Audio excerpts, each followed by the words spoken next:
Bike চালালে স্বাধীনতা অনুভব করি, একটা ইতিবাচক অনুভূতি হয় আৰু এটা মেসেজ যায়।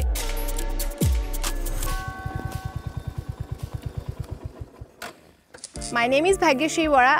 আমি ভাগ্যশ্রী বরা, উত্তর পূর্ব আসামে 23 বছর বয়সী মোটরসাইকেল রাইডার। আমার অধিকাংশ কন্টেন্টই বাইক নিয়ে। and riding. ইনস্টাগ্রাম ইনফ্লুয়েন্সার ভাগ্যশ্রীর বাড়ি আসামের নগাঁওতে, যেখানে মেয়েদের বাইক চালানোকে নেতিবাচকভাবে দেখা হয়। কেউ কেউ মনে করেন বাইক চালালে নারীর ভাবমূর্তির ক্ষতি হয় এবং বিয়ের সুযোগ কমে যায়। ভাগ্যশ্রী এই নেতিবাচক ধারণা বদলাতে কাজ করছেন। মোটরসাইকেলে ঘোরাঘুরির ভিডিও প্রকাশ করে অর্থ আয়ের পাশাপাশি অন্য নারীদেরকে বাইক চালানো শেখাতে চান তিনি। বহুত ব্যাকওয়ার্ড জায়গা আছে, এখানে এখনো অনেক রক্ষণশীল অঞ্চল রয়েছে। কিছু অঞ্চলের মানুষ মনে করেন মেয়েদের বাইক চালানো উচিত নয়, মানে সুবিধাজনক বলে নাভাবে।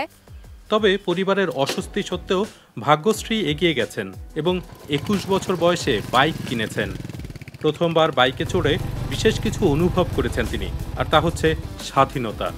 অন্য নারীদেরকেও এমন স্বাধীনতার স্বাদ দিতে চান ভাগ্যশ্রী, আর তাই ভিডিও তৈরি শুরু করেন। আৰু ফার্স্ট ভিডিওটোত মই মোৰ গোটেই কেনেকৈ মই 13 বছৰ বয়সৰ পৰা মোৰ সেই সপোন 13 বছর বয়স থেকে নিজের বাইকের স্বপ্ন দেখছিলাম। প্রথম ভিডিওতে সে কথা জানাই, সেটি 30 লাখের বেশি ভিউ হয়েছে।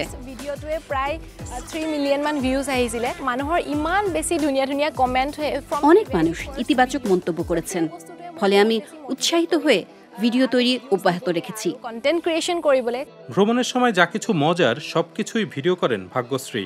সময়ের সাথে সাথে তিনি বুঝেছেন ইনস্টাগ্রামে কী ধরনের কন্টেন্ট ভালো চলে।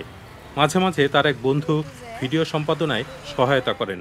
3টাকে আপলোড করো, এটা উইকছত আমি সপ্তাহে 3টি ভিডিও পোস্ট করার চেষ্টা করি। পারো আৰু ট্রাই করো সদায় যে মই মোৰ একাউন্টত সদায় এনগেজ। আমি আমার অনুসারীদেরকে সবসময় এনগেজ রাখতে চাই, সেটা পোস্ট বা স্টোরি যেভাবেই হোক।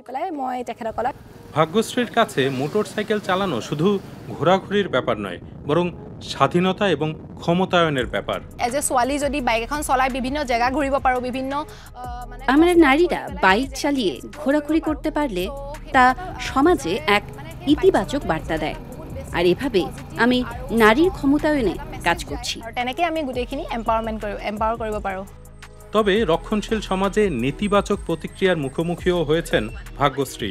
তিনি মনে করেন কিছু মানুষ কোনোভাবেই নারীদেরকে বাইকে দেখতে চান না, তাই নেতিবাচক প্রতিক্রিয়া উপেক্ষা করে বরং যে নারীরা তাকে দেখে উৎসাহিত হচ্ছেন তাদের দিকে মনোযোগ দেন এই লেডি বাইকার।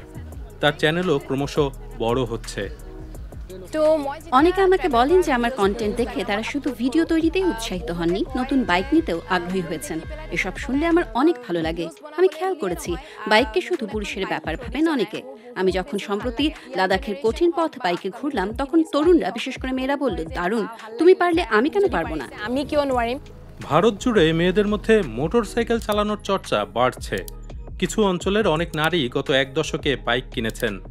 আর্থিক স্বনির্ভরতা, শিক্ষার সুযোগ এবং সামাজিক মনোভাবে পরিবর্তন এক্ষেত্রে ভূমিকা রাখছে।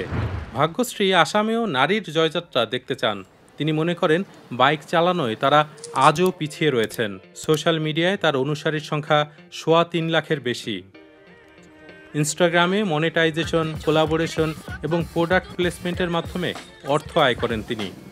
বর্তমানে কন্টেন্ট তৈরি করে অর্থ আয়ের অনেক সুযোগ রয়েছে। ভাগ্যশ্রী আরও এক সমস্যা নিয়ে কাজ করতে চান। নগাঁওতে মেয়েদের ড্রাইভিং প্রশিক্ষণের সুযোগ খুব কম। আমি একটি ভালো ইনস্টিটিউট করতে চাই, যেখানে মেয়েদেরকে বাইকিং, রাইডিং সহ নানা কিছুর প্রশিক্ষণ দিতে পারবো। এভাবে আমি তাদেরকে ক্ষমতায়নের পাশাপাশি আমার ভ্রমণের অংশ করে নিতে পারবো। বাইকিংয়ের মাধ্যমে নারীর জন্য নতুন সম্ভাবনার দুয়ার খুলেছেন ভাগ্যশ্রী। তবে এজন্য যেতে হবে বহুদূর।